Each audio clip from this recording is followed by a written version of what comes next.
শীতের শুরুতে 5 বন্ধু বেরিয়ে পড়ল ডুয়ার্সের উদ্দেশ্যে। পাহাড়, চা বাগান আর গভীর জঙ্গলের মাঝে নির্জন ডাকবাংলোতে কয়েকটা দিন কাটানোর পরিকল্পনা। রুদ্র, তৃষা, শোভন, অর্ক আর বিজয় 5 জন মিলে সিলভার রঙের একটি গাড়ি ভাড়া করেছে। ড্রাইভার বাহাদুর স্থানীয় লোক, পাহাড়ি রাস্তা হাতের তালুর মতো চেনে। রাস্তা যত এগোচ্ছে চারপাশের দৃশ্য ততই বদলে যাচ্ছে। কুয়াশার চাদরে ঢাকা গহীন জঙ্গল, মাঝে মাঝে একদল পাখির ঝাঁক উড়ে যায়। কোথাও দূর থেকে শেয়ালের ডাক ভেসে আসে। পথ এতটাই নির্জন যে মনে হয় এই রাস্তায় দিনের আলো ঠিকভাবে পড়ে না।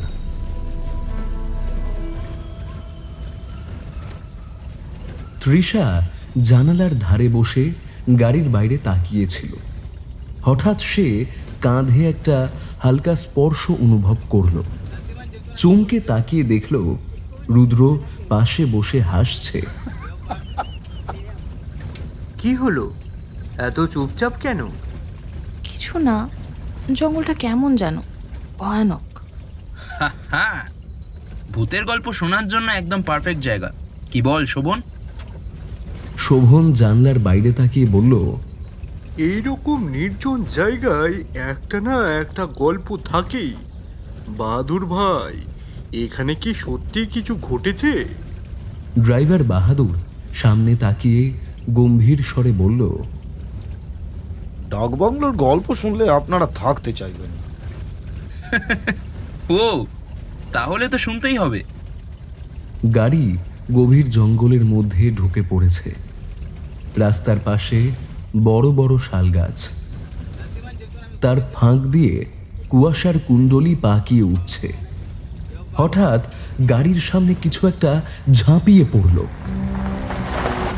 বাহাদুর ব্রেক কষল। গাড়ি ঝাঁকুনি দিয়ে থেমে গেল। সামনে তাকিয়ে সবাই চমকে উঠল।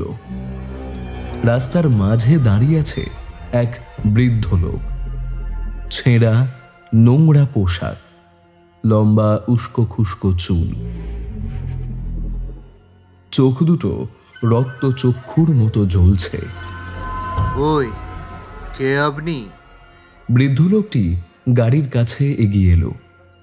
তার গায়ে পচা কাঠের গন্ধ, মুখে বিকট হাসি। তোমরা এখানে কেন এসেছ? চলে যাও, চলে যাও, ওর ঘুম ভাঙবে। তৃষা ভয়ে রুদ্রর হাত চেপে ধরল। ওর ঘুম? কে ও? লোকটা এক মুহূর্ত স্থির দাঁড়িয়ে রইল, তারপর হাত বাড়িয়ে গাড়ির জানালার কাছে আচমকা আঘাত করল। ওর নাম লামো, ও এখন এখানে আছে। চলে যাও, চলে যাও। বন থাপা। কে? এখানকার লোকেরা বলে উনি পাগল। আগেই ডাকবাংলোর কেয়ারটেকার ছিল। ওনার মেয়ে লামো। বাহাদুর বাকিটা বলল না। ভুবন থাপা তখনও দাঁড়িয়ে ফিসফিস করে বলছে, ওর ঘুম ভাঙবে, তখন কিন্তু কেউ বাঁচবে না।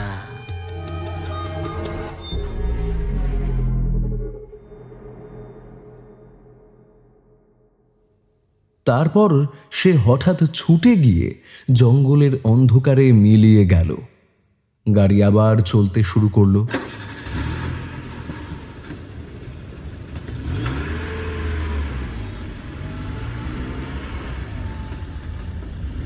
অস্বস্তিকর নীরবতা চারিদিকে। আর কিছুক্ষণ পরেই তারা ডাক বাংলোয় পৌঁছে যাবে। বাহাদুর গাড়ি থামিয়ে বলল, এই নিন, আপনারা পৌঁছে গেছেন। বন্ধুরা গাড়ি থেকে নেমে বাংলোর দিকে তাকালো। সামনে বিশাল কাঠের ফটক, বড় বড় গাছের ছায়ায় অন্ধকার আরো ঘন মনে হচ্ছে। বাড়িটা একদম নীরব, যেন বহু বছর ধরে ঘুমিয়ে আছে। পুরনো কাঠের দরজা, জানালাগুলো বন্ধ, আর পাশেই একটা ভাঙাচোরা কুয়ো।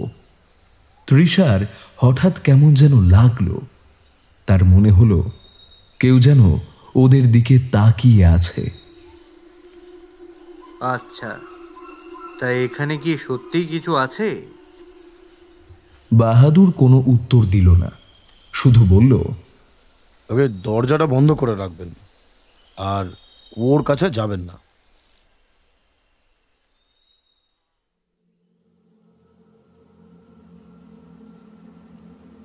ডুয়ার্সের সেই নির্জন ডাকবাংলোয় সন্ধ্যা নেমে এসেছে। চারদিক অন্ধকারে ঢেকে যাচ্ছে। শুধু দূরের পাহাড়ি পথ ধরে মাঝে মধ্যে গাড়ির হেডলাইট দেখা যায়। বিজয় প্রথমেই বাংলোর বারান্দায় উঠে বলল, ওয়াও, জায়গাটা একদম ফিল্মের সেটের মতো লাগছে। রুদ্র, তুই আর তোর রোম্যান্টিক মেম সাহেব নিশ্চয়ই খুব মজা পাবি। তৃষা হাসল, কিন্তু তার চোখে এক অজানা অস্বস্তি খেলে গেল। বাংলোটাকে খুব একটা স্বাভাবিক লাগছিল না তার কাছে। শোভন সবার জন্য ঘরের চাবি নিয়ে এলো। পুরনো কাঠের দরজা খুলতেই একটা অদ্ভুত গন্ধ বেরিয়ে এলো, যেন ভেজা মাটির সঙ্গে ধূপের গন্ধ মিশে আছে। বাহাদুর তাদের ব্যাগগুলো রেখে বলল, সাহেব, রাত বেশি হলে দরজা খুলবেন না, আর ওই পুরনো কুয়োর কাছে খবরদার যাবেন না। কেন, কুয়াশাতেই কি ভূত থাকে? বাহাদুর চুপচাপ কিছুক্ষণ দাঁড়িয়ে থেকে বলল, ওখানে এক মেয়ে ছিল, নাম লামো। এই বাংলোর জমিদার তাকে। তারপর সে আর কিছু বলল না, কিন্তু তার চোখে একটা ছায়া নেমে এলো। তারপর পা টিপে টিপে সরে গেল অন্ধকারের দিকে। বাহাদুর কেমন যেন অদ্ভুত, তাই না? ভূতের গল্প বানিয়ে আমাদের ভয় দেখাচ্ছে। হ্যাঁ। তৃষা চুপচাপ দাঁড়িয়েছিল। তার মনে হচ্ছিল বাংলোর বাতাসে যেন একটা চাপা কান্নার শব্দ মিশে আছে। গাড়ি থেকে নামার পর থেকেই তৃষার মনে অদ্ভুত অস্বস্তি কাজ করছিল। বাংলোর সামনে দাঁড়িয়ে তার মনে হচ্ছিল কেউ যেন তাদের গোপনে দেখছে, কিন্তু কোথা থেকে? চারপাশে তাকিয়ে সে কিছু দেখতে পেল না, শুধু বাতাসে একটা অদ্ভুত গন্ধ, যেন ভেজা মাটি, পুরনো কাঠ, আর কোথাও যেন ধূপের পোড়া গন্ধ মিশে আছে। বাকি সবাই ব্যস্ত ছিল নিজেদের ব্যাগ গোছাতে, কিন্তু তৃষা অনুভব করল তার হাত পা ঠান্ডা হয়ে আসছে, বুকের ভেতর ধুকপুক করছে। মনে হচ্ছিল এই জায়গাটা তার জন্য ঠিক নয়। এখানে কোনো এক অদৃশ্য শক্তি রয়েছে। তৃষা, কি হলো? ভালো লাগছে না? আমি আমি জানি না, মনে হচ্ছে এখানে আমরা একা নই। আরে ধুর, নতুন জায়গা, একটু ভৌতিক লাগবে, সব ঠিক আছে। তৃষা চুপ করে গেল, কিন্তু তার মনে হচ্ছিল কোথাও যেন খুব চেনা একটা কণ্ঠস্বর ফিস ফিস করছে। ডাকবাংলোর সামনে দাঁড়িয়েই হঠাৎ তার মাথায় একটা দৃশ্য ভেসে উঠল। চাঁদের আলোয় ঝলমল করছে জঙ্গল। কোথাও যেন একটা মেয়ের কান্নার আওয়াজ আসছে, আর কুয়োর পাশে দাঁড়িয়ে একটা ছায়া মূর্তি। তৃষা ঝটকা মেরে চোখ খুলল, মাথা ঝিমঝিম করছে। আমি আমি কি আগে কখনো এখানে এসেছিলাম? সে নিশ্চিত নয়, কিন্তু ডাকবাংলোর পরিবেশ তার মনে যেন কোনো চাপা স্মৃতি ফিরিয়ে আনছে। ডাকবাংলোর দরজাটা নিজে থেকেই কড়াত করে খুলে গেল। ঠান্ডা বাতাসের একটা ঝাপটা তৃষার মুখে লাগলো। সে চমকে উঠল। মনে হলো যেন কেউ ফিস ফিস করে তার নাম ধরে ডাকছে।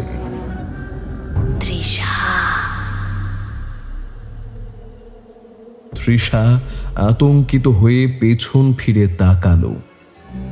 রুদ্র, শোভন, অর্ক আর বিজয় নিজেদের ব্যাগ গোছাচ্ছে। কেউ কিছু শুনতে পায়নি। তৃষা, তুই ভালো আছিস? হ্যাঁ, ঠিক আছে। কিন্তু সে জানে কিছু একটা ঠিক নেই। বাংলোর ভেতর থেকে যেন এক অদৃশ্য শক্তি তাকে ডাকছে। বন্ধুরা সবাই বাংলোর ভেতরে ঢুকে গেল। ভেতরে ঢুকতেই ধুলো আর স্যাঁতস্যাঁতে কাঠের গন্ধ নাকে এলো। পুরনো কাঠের মেঝে, মোটা পাথরের দেয়াল আর বিশাল বড় হলঘর, যেখানে একপাশে কাঠের একটা পুরনো সোফা পড়ে আছে। দেওয়ালে ঝুলছে বিবর্ণ হয়ে যাওয়া পুরনো ছবি। রুদ্র আর তৃষা যে ঘরটা পেয়েছে সেটার জানলাটা একটু খোলা ছিল। তৃষা এগিয়ে গিয়ে সেটা বন্ধ করতে গেল, কিন্তু জানালার বাইরে তাকিয়েই তার বুক কেঁপে উঠল।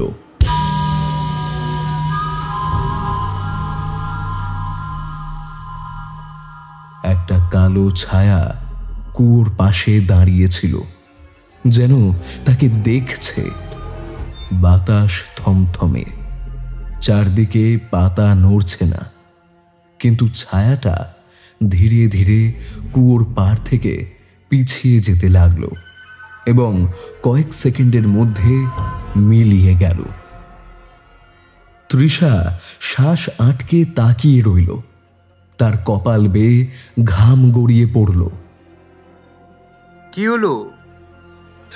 ওই ওই কুয়োর পাশে কেউ দাঁড়িয়েছিল।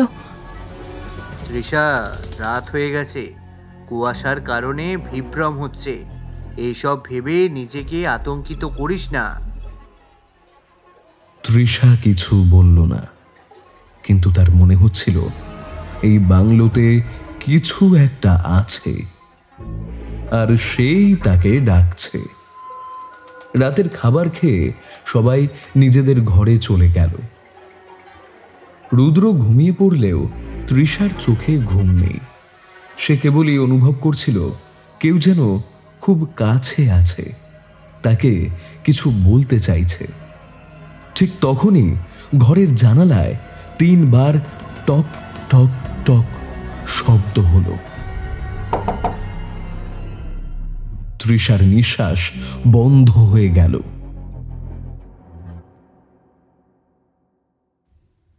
রাতটা কাটল অদ্ভুত এক নিস্তব্ধতায়। কুয়াশা ঢাকা ডাকবাংলোয় মাঝরাতে কোনো সারা শব্দ হয়নি, তবে তৃষা ঘুমোতে পারেনি। জানালার টোকা দেওয়া শব্দটা আসলে কিসের ছিল? সে সাহস করে জানালা খুলে তাকিয়েছিল, কিন্তু বাইরে কেবল ঘন অন্ধকার আর গাঢ় কুয়াশা। রুদ্র গভীর ঘুমেছিল। শোভন, বিজয় আর অর্ক নিশ্চিন্তে ঘুমিয়েছিল, কিন্তু তৃষার মন বলছিল কিছু একটা আছে, কোথাও একটা ভুল হচ্ছে। সকালে সূর্যের আলো পড়তেই ডাকবাংলোর আশপাশটা অনেকটা নিরীহ মনে হতে লাগলো।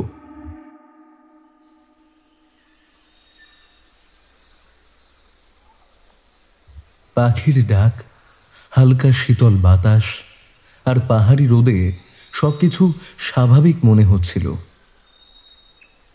চল আজ একটু চারপাশটা ঘুরে দেখি। কাল রাতে জঙ্গলটা বেশ রহস্যময় লাগছিল। অপেক্ষা কর, তৃষা আমাদের ভূত দেখানোর জন্য পুরো প্রস্তুত। আমি কেবল যা দেখেছি সেটাই বলেছি। আরে মজা করছিল ওরা। চল কুয়োর দিকে যায়।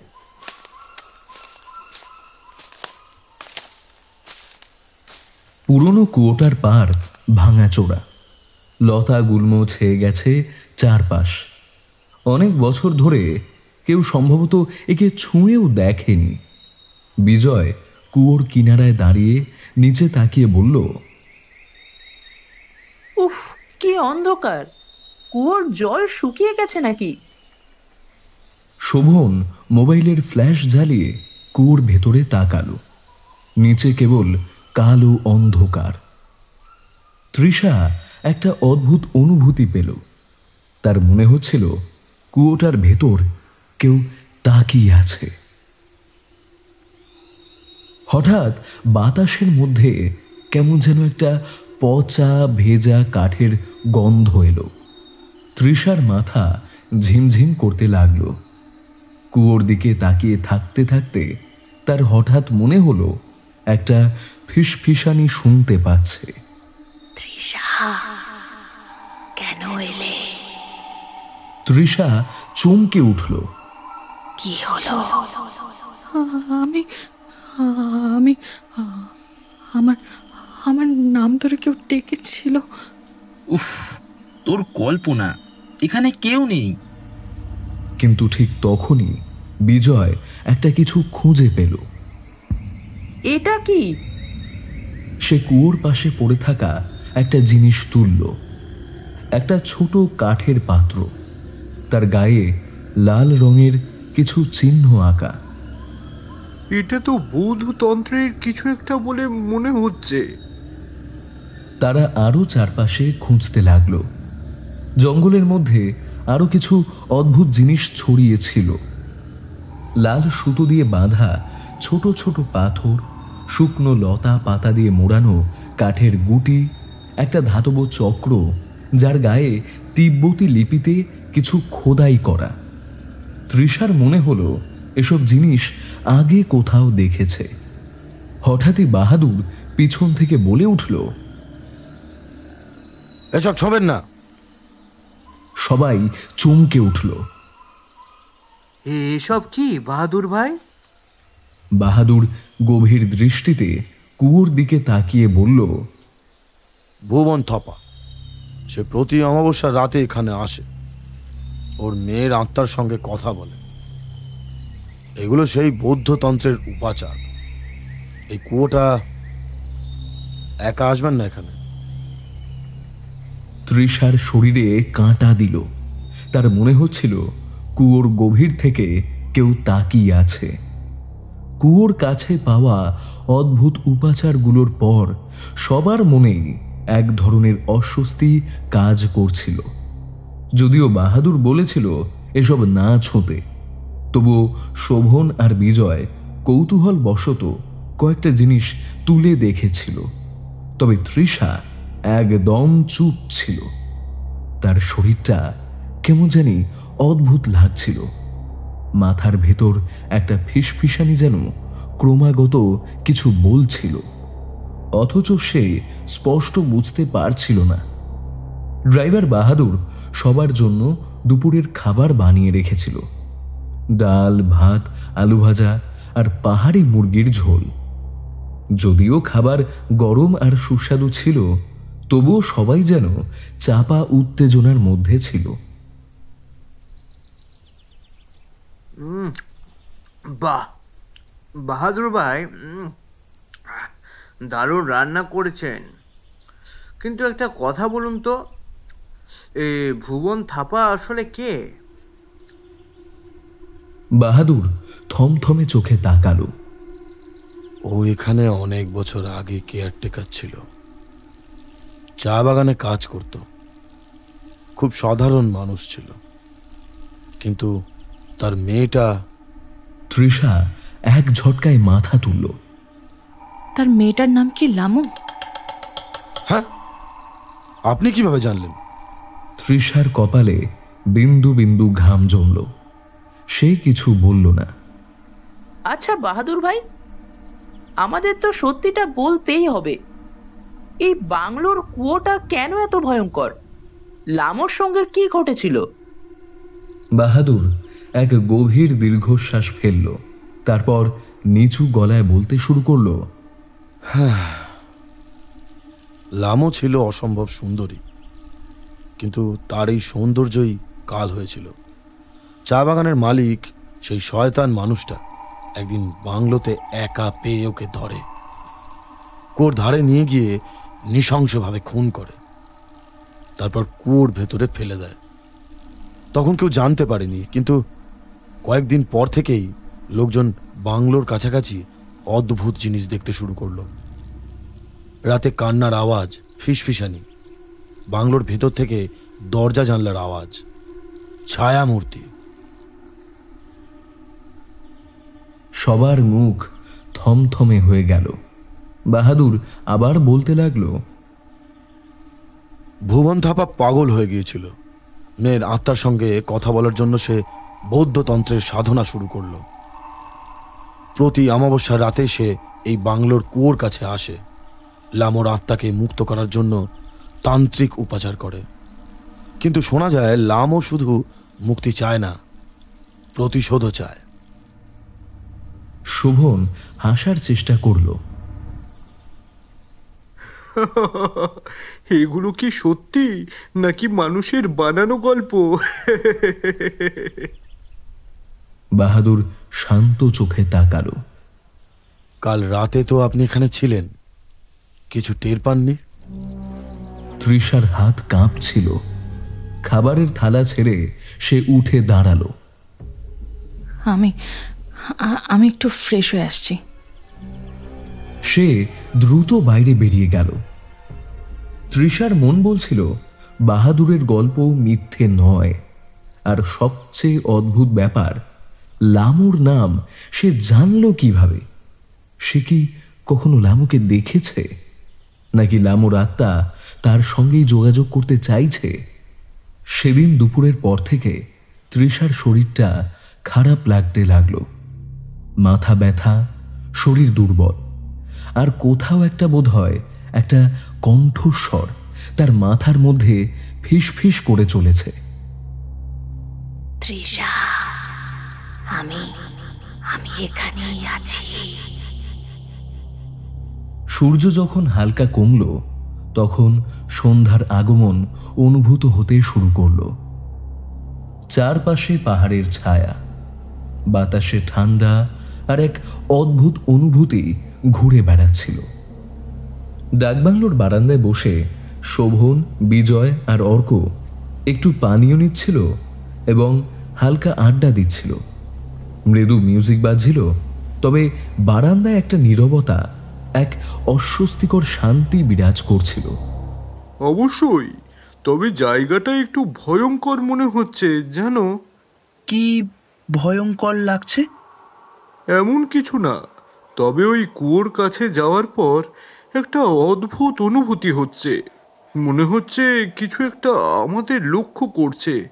এখানে কিছু রহস্য লুকোনো আছে, শুধু সাবধানে চলা উচিত। ভুবন থাপা যে কথা বলেছে সেটা শুধু গুজব নয়, কুয়োটা একরকম প্রাণিত, তবে তার চেয়ে অনেক গভীর কিছু লুকোনো আছে। অনেক আগেই যারা এখানে এসেছিল তাদের অনেকেই চলে গেছে, কিন্তু কিছু কিছু জিনিস থেকে যায়। এই কথাগুলি শোনার পর সবাই কিছুটা থমকে গেল। রাতের অন্ধকারের সঙ্গে যেন আরও একটা অজানা উপাদান মিলিত হচ্ছিল, তৃষা এবং রুদ্র। ঘরের ভিতরে তৃষা আর রুদ্র দরজা বন্ধ করে নিজেদের মধ্যে হারিয়ে যাচ্ছিল। তৃষা একটু অস্বস্তি অনুভব করছিল, তবে রুদ্র তাকে আরও কাছে টেনে নিল। তুই ঠিক আছিস তো? হ্যাঁ, শুধু একটু আজব লাগছে, জানো। তৃষা রুদ্রর চোখে চোখ রেখে বলল, আজকের রাতটা একটু বিশেষ হোক। রুদ্র তার হাত বাড়িয়ে দিল এবং তাদের মধ্যে ঘনিষ্ঠতা আরও বাড়তে থাকল। কিন্তু তৃষার মনে একটা অস্বস্তি ছিল, কিছু যেন ভালো লাগছিল না। রুদ্র তার শরীরে ঠান্ডা ঠান্ডা হাত রাখতেই তৃষা কেঁপে উঠল। তুমি ঠিক আছো? হ্যাঁ, তুই তো এখন সম্পূর্ণ আমার। রুদ্র তাকে কাছে টেনে নিল।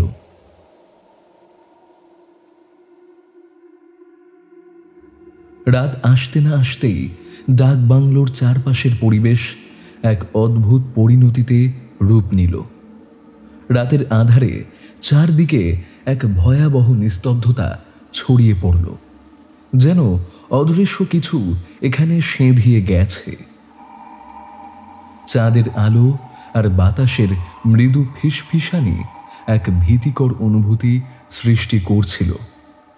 জঙ্গল থেকে একটা হালকা গর্জন শোনা যাচ্ছিল। মনে হচ্ছিল যেন গাছগুলো কিছু বলছে। মাঝে মধ্যে উঁচু গাছগুলোর পাতা শুষে নিয়ে ঠান্ডা হাওয়া ঝিরঝির করে এসে শরীরে শীতলতা ছড়িয়ে যাচ্ছিল। জঙ্গলের মাঝে এই ধ্বনি যেন মানুষের মধ্যে ভীতি জাগাত। মনে হচ্ছিল সেই সমস্ত গাছের শাখাগুলো কোনো এক অদৃশ্য শক্তির অধীনে চলছে। ডাকবাংলোটি এতদিন যতটা সাধারণ মনে হচ্ছিল, রাতে এসে যেন এক ভিন্ন রূপ ধারণ করল। কাঠের পুরনো দরজা জানলাগুলোতে অদ্ভুত আওয়াজ হচ্ছে।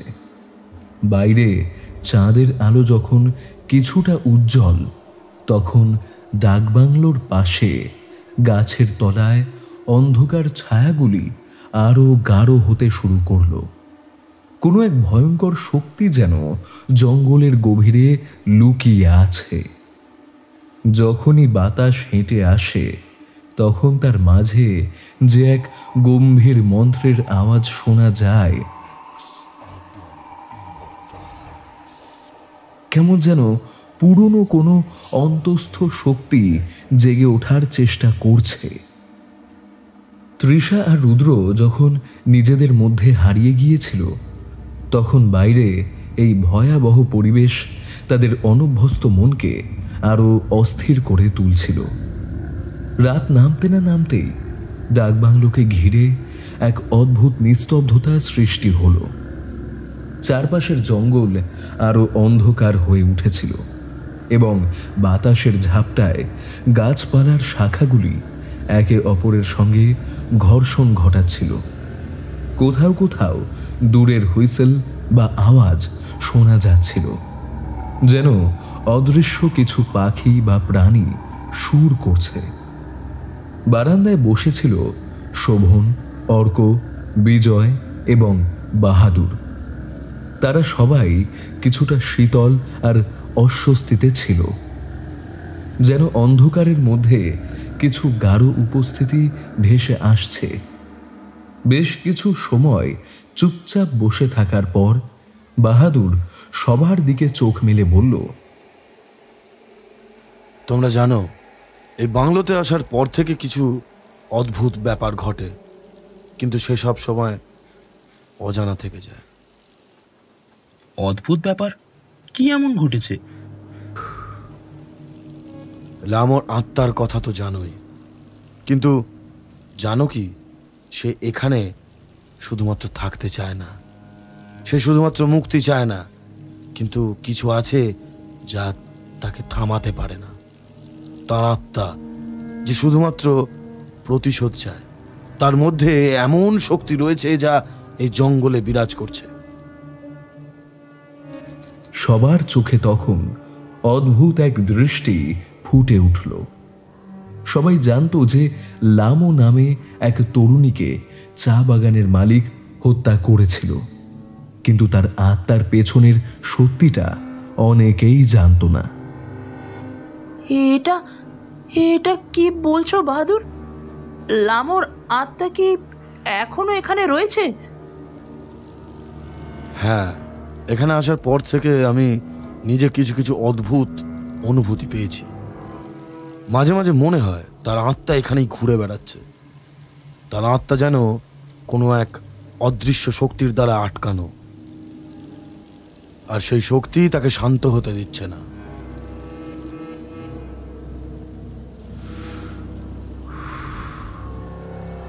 এটা সবসময় একটা ঝুঁকি, তবে যদি তুমি জানো তখন হয়তো কিছুটা নিরাপদ থাকতে পারো। কিন্তু মনে রেখো, কখনো কখনো ভূত বা আত্মারা নিজেদের বিপদ সৃষ্টি করে। লামো এমনই এক আত্মা যে শুধুমাত্র প্রতিশোধের আগুনে জ্বলছে, কিন্তু তাকে শান্তি পাওয়ার জন্য যে কোনো ধরনের উপায় নেই। চারপাশে তখন নিস্তব্ধতা ভর করল। শোভন, অর্ক, বিজয় আর বাহাদুর চুপ করে বসেছিল, যেন তারা সবাই এই নতুন তথ্যের ফলে কিছুটা মুষড়ে পড়েছে। বারান্দার বাতাস আরও শীতল হয়ে উঠেছিল। এখানে যারা আসছে তারা কোনো সময় বুঝতে পারে না এই বাংলোতে কি চলছে। এক ধরনের অন্ধকার শক্তি বিরাজ করছে, যা কখনো অনুভব করা যায়, আবার কখনো দেখতে পাওয়া যায় না। কিন্তু লামো তার প্রতিশোধ নেওয়ার জন্য ছটফট করছে, আর এই শক্তি তাকে সার্বিকভাবে আটকে রেখেছে। সে যতবার আত্মা হিসেবে ফিরে আসে, ততবার তার আগুন তীব্র হয়ে ওঠে। কিন্তু কিন্তু আমরা কি করতে পারবো? আমরা তো জানতাম না এখানে এমন কিছু হতে পারে। তোমরা কিছু করতে পারবে না যতক্ষণ না পর্যন্ত লামোর আত্মা নিজের প্রতিশোধ সম্পূর্ণ না করে। শোভন, বিজয় এবং অর্ক যখন কিছুটা হতবুদ্ধি হয়ে বসেছিল, একটাই উপায় আছে। তোমরা যদি লামোর সাথে যোগাযোগ করতে চাও, তবে ভুবন খাপা জানে কিভাবে তার আত্মাকে শান্ত করা যাবে। তন্ত্রের শাস্ত্র অনুযায়ী শুধুমাত্র তাকে শান্তি দেওয়ার চেষ্টা করলে তার আত্মা ফিরে যাবে। তবে তাতে যদি তুমি কিছু ভুল করো, তবে বড় বিপদ অপেক্ষা করছে। বাহাদুরের এই কথাগুলি শেষ হতেই আবার চারপাশে এক অদৃশ্য ভয় ছড়িয়ে পড়ল। কেউ কিছু বলতে পারছিল না। তাদের মধ্যে এক অদ্ভুত শূন্যতা বিরাজ করছিল, এক ভয়ঙ্কর শব্দধ্বনি যা অন্ধকারের গভীরে ঢুকে যাচ্ছে। রাত্রি ঘনিয়ে আসছিল। বাংলো থেকে দূরে এক স্নিগ্ধ শীতল বাতাস বয়ে যাচ্ছিল, যেন পৃথিবী সমস্ত দুঃখ বয়ে নিয়ে আসছে। তৃষা আর রুদ্র একে অপরের চোখে চোখ রেখে পৃথিবী থেকে আলাদা হয়ে গিয়েছিল। তাদের প্রতিটি চুম্বন যেন পুরনো কোনো গল্পের মতো, যা একে অপরের অস্তিত্বে হারিয়ে যাওয়ার সুরেলা শাব্দিকতা তৈরি করছিল। তৃষার চোখে এক অবর্ণনীয় কোমলতা ছিল, যেন হাজারো চাহনি একত্রে মিলিত হয়ে তার হৃদয়ের গহীন এক কোণে পৌঁছাচ্ছিল। রুদ্রর হাত তার মুখের দিকে এগিয়ে গেল, কিন্তু তৃষা তাকে থামিয়ে দিল। একসাথে নিঃশ্বাস নেওয়া, একে অপরকে অনুভব করা, সব কিছু যেন এক সঙ্গীতের মতো বেজে উঠছিল। তারা যেন আদাম আর ইভের মতো একে অপরের কাছে পৌঁছাতে চেয়েছিল, এক পৃথিবীর সৃষ্টির গভীরতায় ডুবে যেতে চেয়েছিল। তারা ছিল একে অপরের জন্য এক অভূতপূর্ব সুর, যা বাইরে থেকে কেউ বুঝতে পারবে না, কিন্তু তাদের মধ্যে এক বিশেষ জাদু ছিল, এক অনির্বচনীয় সম্মিলন। কিন্তু ঠিক সেই মুহূর্তে যখন তাদের হৃদয় এক হয়ে যাচ্ছিল, কেউ রুদ্রকে শক্তভাবে ধাক্কা দিল। তৃষা যেন কিছুটা পিছিয়ে গেল। দুজনের চোখে ভয়, সন্দেহ আর অজানা অনুভূতির ছায়া পড়ে গেল। মুহূর্তের জন্য দুজনই চুপ হয়ে গিয়েছিল, যেন তাদের পৃথিবী কোনো এক অদৃশ্য শক্তিতে বাধা প্রাপ্ত। তৃষা তড়িঘড়ি রুদ্রর হাত ধরে বারান্দায় চলে এলো, একদম নিঃশব্দে, যেন তাদের চারপাশে কিছু অদৃশ্য অস্বস্তিকর পরিবেশ তৈরি হয়েছে। বারান্দায় আসতেই বাকিরা সেদিকে অবাক হয়ে তাকিয়ে রইল। তাদের চোখে সন্দেহ আর বিভ্রান্তি ছিল, যেন তারা কিছু ঘটতে দেখেছে কিন্তু বিশ্বাস করতে পারছে না।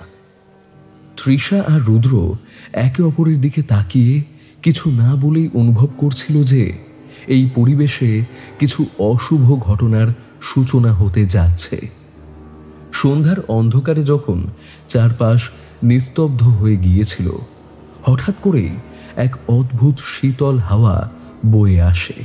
তৃষা আর রুদ্র বারান্দায় দাঁড়িয়ে একে অপরকে ধরে নিজেদের মধ্যে নিরাপত্তা খুঁজছিল। তবে ততক্ষণে তাদের চেতনায় এক অজানা অস্বস্তি চলে আসে। বারান্দার চারপাশের বাতাস যেন থেমে গিয়েছিল।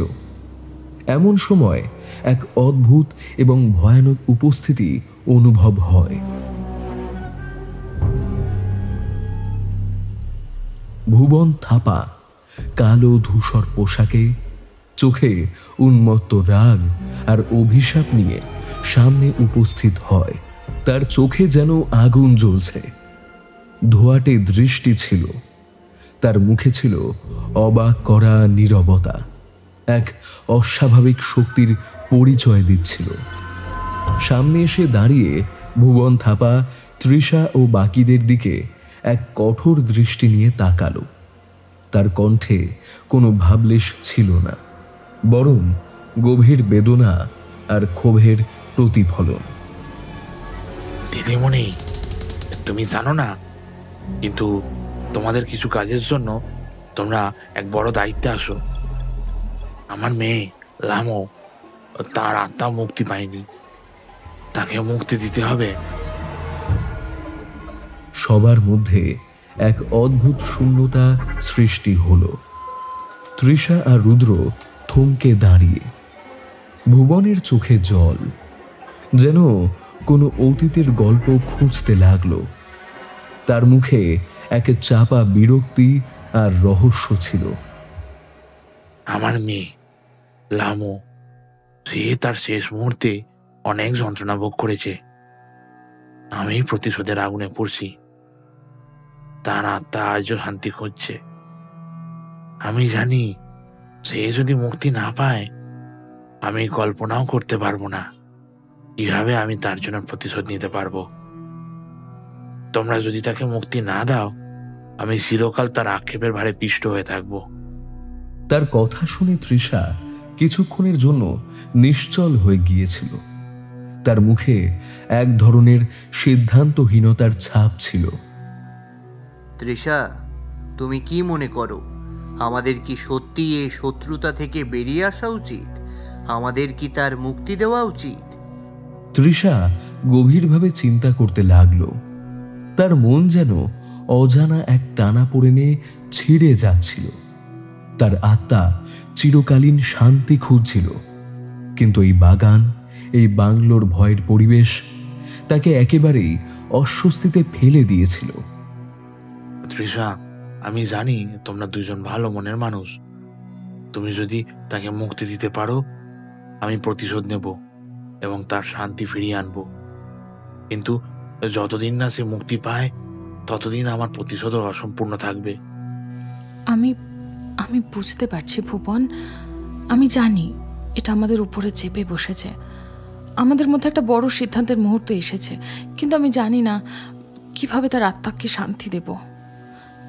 ভুবন থাপার চোখে একটা দুঃখ ছিল, কিন্তু সেই দুঃখের মধ্যে এক শক্তিশালী প্রতিজ্ঞাও ছিল। সে যেন জানতো তার মেয়ের আত্মাকে শান্ত করতে না পারলে সে নিজের জীবন শেষ করতে পারবে না। আমি তোমাদের সাহায্য করব, তবে আমাদের একসঙ্গে কাজ করতে হবে। আমরা যদি একে অপরকে বিশ্বাস করি, তবে সম্ভবত কিছু একটা পরিবর্তন ঘটবে। তোমরা আমাকে অনুসরণ করো, আমি জানি কি করতে হবে। কিন্তু মনে রেখো, এই যাত্রা সহজ হবে না। এটা এক কঠিন পথে চলে যাবে, কিন্তু তার শান্তি তোমাদের হাতেই। বারান্দার সবাই একে অপরের দিকে তাকালো। তাদের মধ্যে সবাই জানতো যে তারা একটা অজানা পথের দিকে পা বাড়াচ্ছে। এই পথ হয়তো তাদের জীবনের শেষ সিদ্ধান্ত হয়ে উঠবে। তৃষা, রুদ্র এবং বাকিরা প্রস্তুত হচ্ছিল। তারা জানতো এই বাংলোর রহস্যকে উন্মোচন করতে হলে তাদের একত্রিতভাবে কাজ করতে হবে। এখন সময় এসেছে সত্যিকারের মুক্তির সন্ধানে। রাতের জন্য প্রস্তুতি শুরু হয়ে গেল। তৃষা, রুদ্র আর বাকিরা ভুবন থাপার নির্দেশে একত্রিত হয়েছিল। তাদের মধ্যে অনিশ্চয়তা আর ভয় ছিল, তবে একসঙ্গে তারা যেন একটি বৃহত্তর উদ্দেশ্যে চালিত হচ্ছিল। ভুবন থাপা হাতে একটি পুরনো পাণ্ডুলিপি নিয়ে তাদের সামনে এসে দাঁড়ালো। তার চোখের তীব্র দৃষ্টি আরো গভীর হয়ে গিয়েছিল, যেন সে কোনো গোপন শক্তির সংস্পর্শে এসেছে। এবার আমরা সবাই একসঙ্গে কাজ করতে যাব। তন্ত্রের মাধ্যমে আমরা লামোর আত্মার শান্তি ফিরিয়ে আনতে পারবো। কিন্তু মনে রেখো, এই পথ কখনো সহজ হয় না। তৃষা আর রুদ্র তারা জানতো যে যাত্রা কঠিন হতে যাচ্ছে, তবে তারা নিজেদের প্রস্তুত করতে শুরু করলো। সব কিছু প্রস্তুত হয়ে গেল। চারপাশে অদ্ভুত নিস্তব্ধতা ছিল, যেন পৃথিবীও তাদের সঙ্গে ছিল না।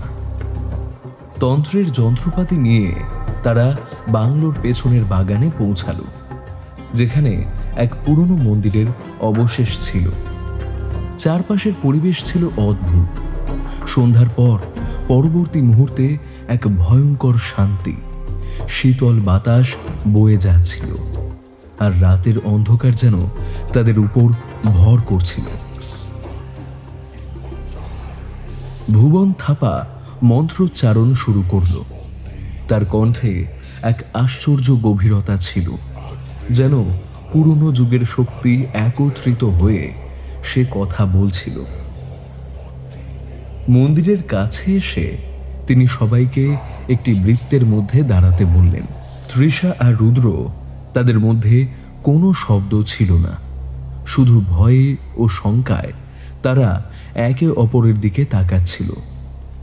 তবে হঠাৎ তাদের মধ্যে এক অদ্ভুত অনুভূতি হতে শুরু করলো, যেন কিছু অদৃশ্য শক্তি তাদের কাছ থেকে চলে যাওয়ার চেষ্টা করছিল।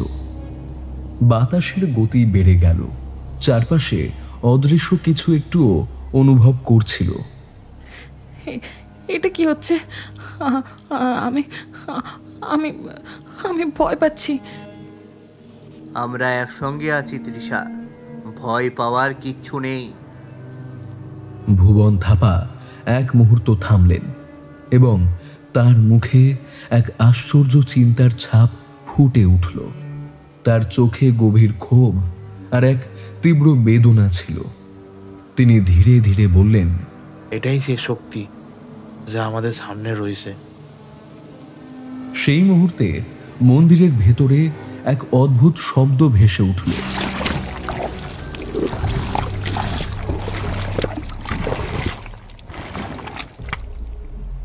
যেন কোনো এক আত্মা তীক্ষ্ণ ধ্বনিতে তাদের কাছে পৌঁছাচ্ছে। বাতাসে এক টানা গুঞ্জন ছিল, আর মন্দিরের গম্বুজের উপর সিলিংয়ের ছায়া যেন জীবন্ত হয়ে উঠেছিল। ভুবন থাপা এক কঠোর মুখাবয়ব নিয়ে তন্ত্রের মন্ত্র উচ্চারণ করতে থাকলেন।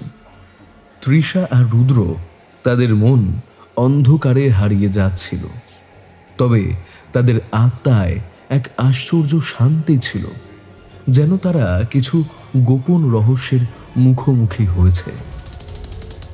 এটা শুধু একটি যাত্রা নয়, বরং একটি পরীক্ষা, যা তাদের জীবনকে এক নতুন দৃষ্টিকোণ থেকে দেখানোর পথে নিয়ে যাচ্ছে। মধ্যরাতের অন্ধকারে ডাকবাংলোর আশেপাশের জঙ্গল নিস্তব্ধ হয়ে গিয়েছিল। কেবল রাতের কীটপতঙ্গের এক টানা ডাক আর দূরে কোথাও হুড়মুড়িয়ে হাওয়া বয়ে যাওয়ার শব্দ শোনা যাচ্ছিল। জোনাকিরা ঝোপঝাড়ের ফাঁক ফোকরে ক্ষীণ আলোর বিন্দুর মতো জ্বলছিল। সেই নিস্তব্ধতায় হঠাৎ করেই অদ্ভুত কিছু ঘটতে শুরু করল। তৃষার দেহের ভেতর লামোর আত্মা প্রবেশ করতেই সে যেন এক মুহূর্তে বদলে গেল। তার মুখশ্রী বিকৃত হয়ে গেল, চোখ দুটো ফাঁকা গহ্বরের মতো জ্বলছিল, ঠোঁটের কোণে বিকৃত হাসি ফুটে উঠল। তার হাত দুটো শক্ত হয়ে উঠল, আঙুলগুলো কুঁকড়ে গেল, যেন অদৃশ্য কোনো শক্তিকে আঁকড়ে ধরতে চাইছে। রুদ্র আর বাকিরা আতঙ্কে কিছুটা পিছিয়ে গেল।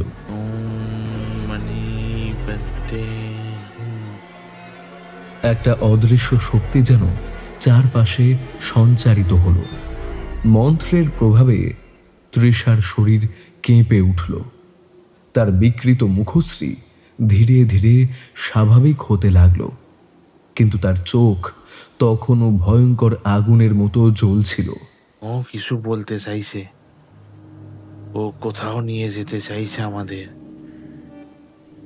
তৃষা লামো হঠাৎই ঘুরে দাঁড়ালো, চোখ মেলে গভীর জঙ্গলের দিকে তাকালো, তারপর ধীরে ধীরে পা বাড়ালো সেই দিকে। বাকিরা ইতস্তত করছিল, কিন্তু ভুবন থাপা সংকেত দিলেন অনুসরণ করতে। জঙ্গল ঘন হয়ে এসেছিল, পাতা মচমচ শব্দ করে উঠেছিল। অন্ধকারের গভীরতায় গাছগুলোর ছায়া যেন অদ্ভুত ভৌতিক রূপ নিচ্ছিল। হাঁটতে হাঁটতে হঠাৎ করেই লামো থেমে গেল এক প্রাচীন গাছের গোড়ায়। এটাই সেই জায়গা, এখানেই কিছু লুকোনো আছে। লামো অর্থাৎ তৃষার শরীরের ভেতরের আত্মা আচমকা মাটিতে হাঁটু গেড়ে বসল, তারপর হাত দিয়ে মাটি খুঁড়তে শুরু করলো। বাকিরা হতভম্ব হয়ে তাকিয়ে রইল। কিছুক্ষণ খোঁড়ার পর একটা ছোট ধাতব বস্তু দেখা গেল মাটির নিচে। তৃষা সেটি তুলে আনল।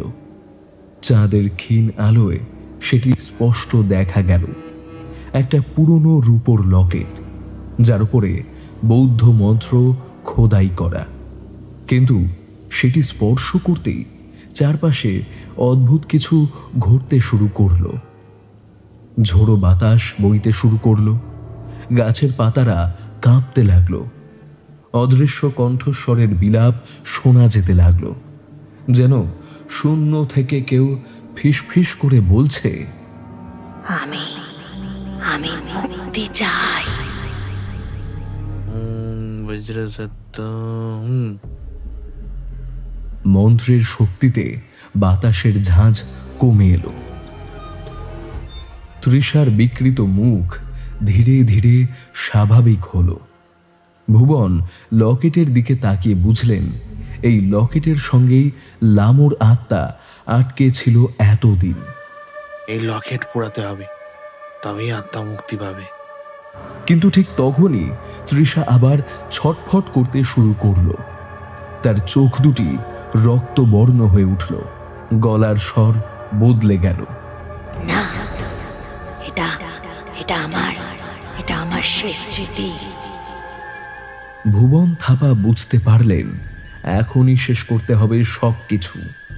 তিনি দ্রুত লকেটটি কেড়ে নিলেন তৃষার হাত থেকে, তারপর এক লাফে কাছে রাখা যজ্ঞের আগুনে সেটি ছুঁড়ে দিলেন।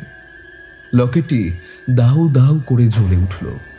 সেই আগুন যেন স্বাভাবিক আগুনের চেয়ে অনেক বেশি উজ্জ্বল ও রহস্যময় ছিল।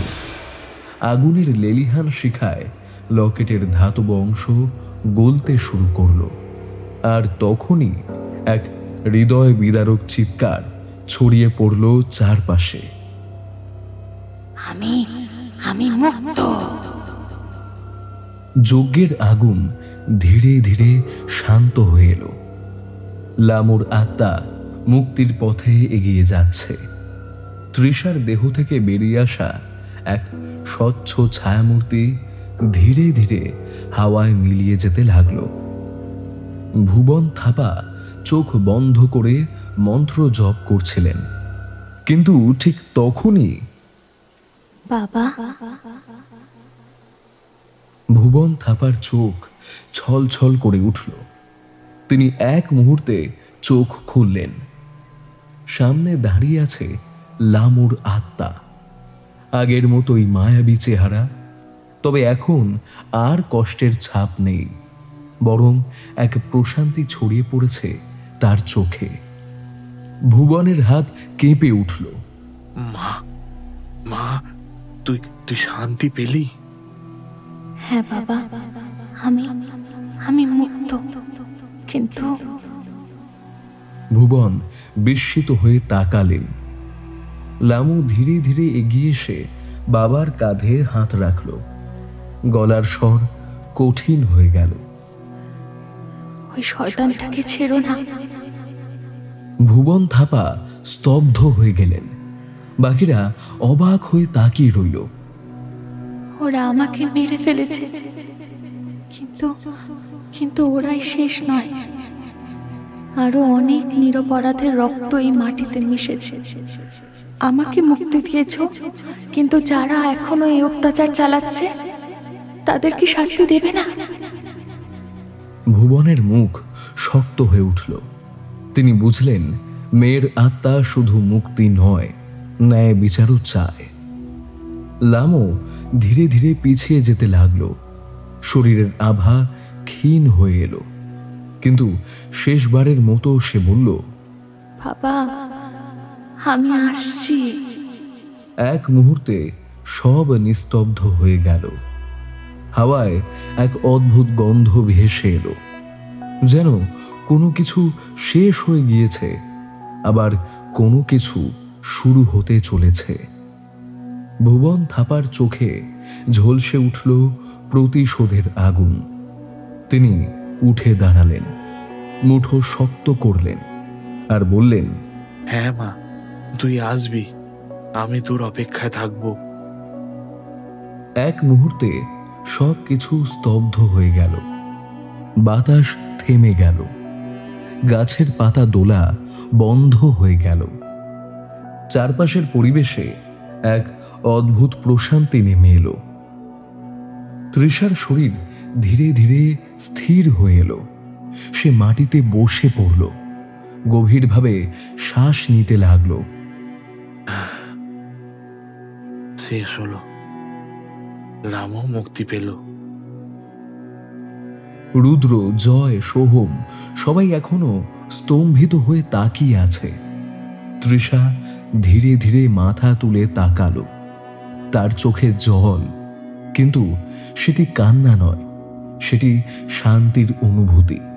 সবাই বুঝতে পারল ডুয়ার্সের ডাকবাংলো থেকে এক অভিশাপ চিরতরে মুক্ত হল।